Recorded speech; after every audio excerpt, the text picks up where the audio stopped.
¿Ya está? Ya.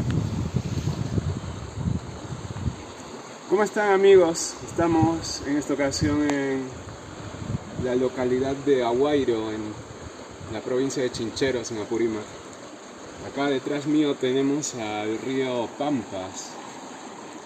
Estamos en una época en la que se han retirado las lluvias y creo que es un poco más seguro apreciar acá el río. Voy a tocar algunas melodías de huaynos sureños del Perú.